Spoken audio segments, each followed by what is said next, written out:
In the summer of 1969, fear swept across Hollywood.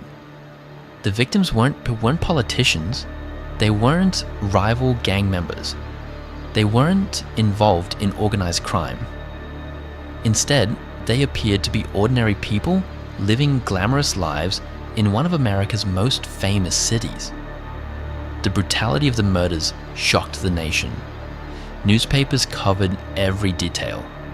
Television networks followed the investigation around the clock.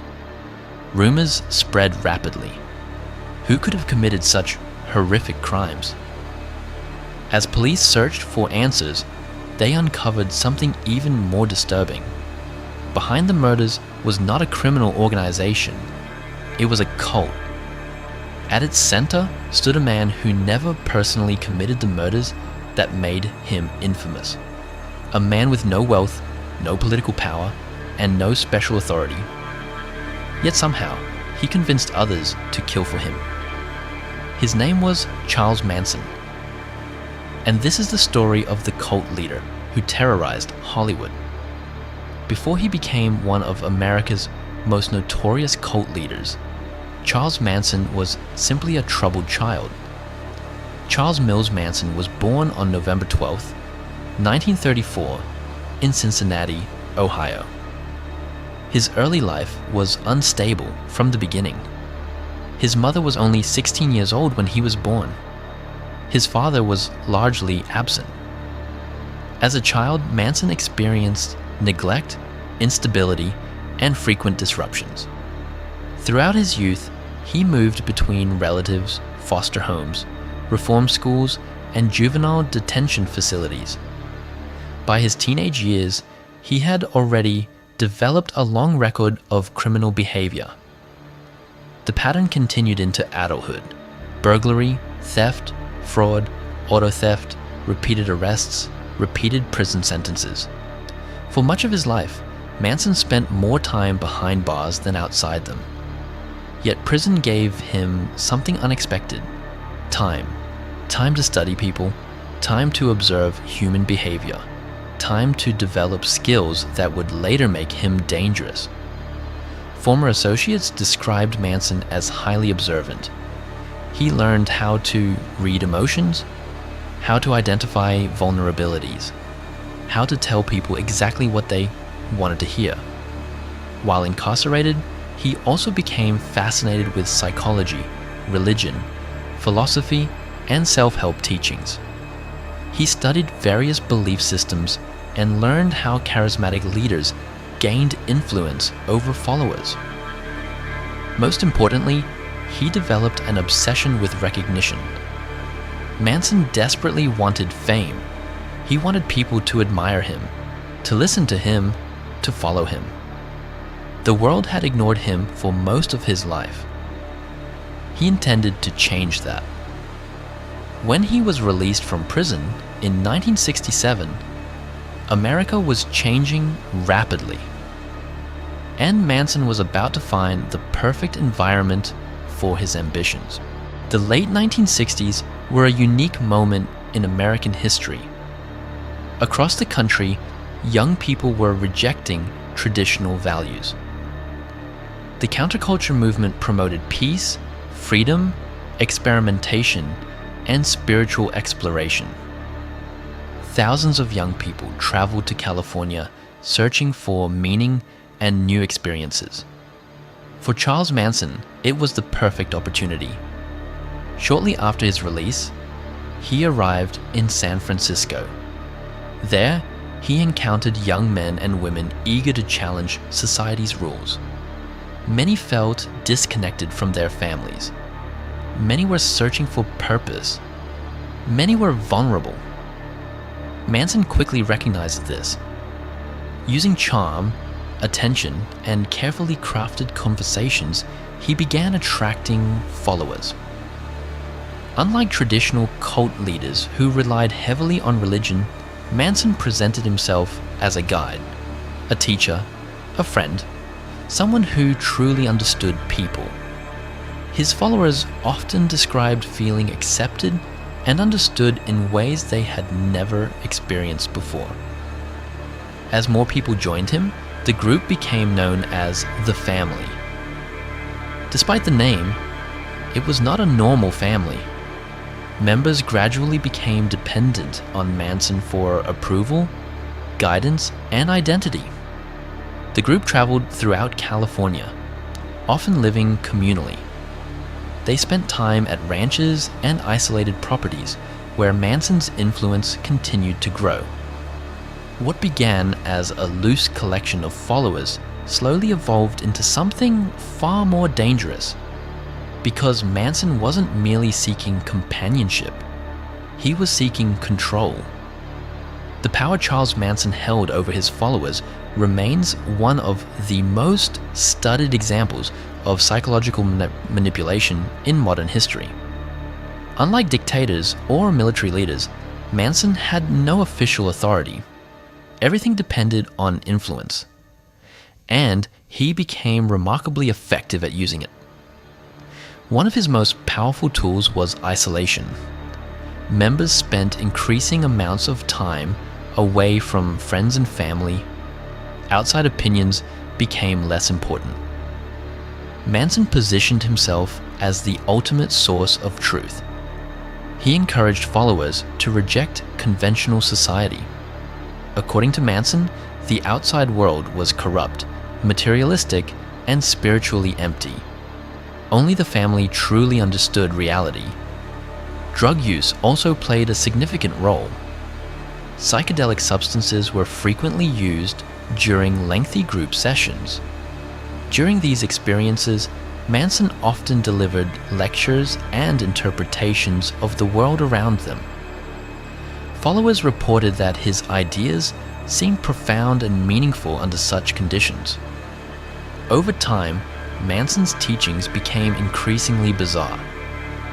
He claimed to possess special insight into the future. He suggested that hidden messages were embedded in popular music. He portrayed himself as a prophetic figure, capable of understanding truths invisible to ordinary people. Many followers accepted these claims without question. Gradually, critical thinking disappeared. Personal identity weakened. Independent decision-making faded. Followers began viewing the world through Manson's perspective. And once that happened, he could direct them toward almost anything, including violence. By 1969, Charles Manson had become obsessed with an apocalyptic vision he called Helter Skelter. According to Manson's theory, America was approaching a catastrophic conflict that would transform society. He believed violence would accelerate this process. As his predictions failed to come true naturally, Manson became increasingly impatient. Eventually, he directed members of the family to carry out a series of crimes that would become some of the most infamous murders in American history. In August 1969, followers entered a residence in Los Angeles occupied by actress Sharon Tate and several guests. The attack shocked the nation. News coverage dominated headlines. The brutality of the crimes generated widespread fear. The following night, additional murders occurred. Public panic intensified. Many believed a dangerous serial killer was operating within Los Angeles. At first, investigators struggled to connect the crimes. The motives appeared confusing. The victims seemed unrelated. Nothing made sense. Then evidence began pointing toward a group living on the fringes of society, a group connected to Charles Manson. As investigators dug deeper, they uncovered a disturbing reality. The murders had not been random. They were connected to the beliefs and influence of a cult leader who convinced followers to commit acts of violence on his behalf. America was horrified, not only by the murders themselves, but by the realization that ordinary young people could be manipulated into committing such crimes. The downfall of Charles Manson began unexpectedly. In the months following the murders, members of the family became involved in unrelated criminal activity. This drew attention from law enforcement. As investigations expanded, information about the cult gradually surfaced. Witnesses came forward, former members began speaking to authorities, evidence accumulated. Eventually, arrests were made. Charles Manson was taken into custody along with several key followers. The subsequent trial became one of the most famous criminal cases in American history. Media coverage was relentless. Reporters packed courtrooms. Television crews documented every development. The public watched in fascination. Throughout the proceedings, Manson behaved unpredictably. He delivered strange statements, displayed bizarre behavior, and continued portraying himself as a misunderstood figure rather than a criminal mastermind. Perhaps most shocking of all was the loyalty displayed by some followers, even after arrest, even during trial, even in the face of overwhelming evidence. Some remained devoted to him. The trial exposed the full extent of Manson's influence and manipulation. Eventually, convictions were secured. The man who had spent years seeking fame finally achieved it, but not in the way he imagined. He would become permanently associated with one of the darkest chapters in American criminal history. More than 50 years later, Charles Manson remains one of the most infamous cult leaders ever studied. His story transformed public understanding of manipulation and cult behavior. Before Manson, many people imagined cults as isolated religious groups operating far from mainstream society. The Manson case demonstrated that dangerous influence could emerge much closer to home. It highlighted how charismatic individuals can exploit emotional needs, vulnerabilities, and social isolation. Psychologists continue studying the case. Criminal behavior experts analyze it. Documentaries, books, films, and academic research continue exploring how Manson gained such extraordinary influence despite possessing so little real power. His name has become synonymous with manipulation, fanaticism, and destructive leadership. Yet, perhaps the most important lesson is this: Charles Manson did not control thousands of people through force. He controlled a relatively small group through persuasion, emotional dependency, and psychological influence. His story serves as a reminder that dangerous leaders rarely appear dangerous at first. They often present themselves as friends, mentors, teachers, or visionaries.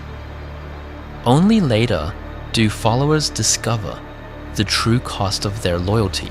Charles Manson never became the famous musician he dreamed of becoming. He never achieved political power. He never built a legitimate movement. Yet he succeeded in something far more disturbing. He convinced others to surrender their judgment and follow his vision.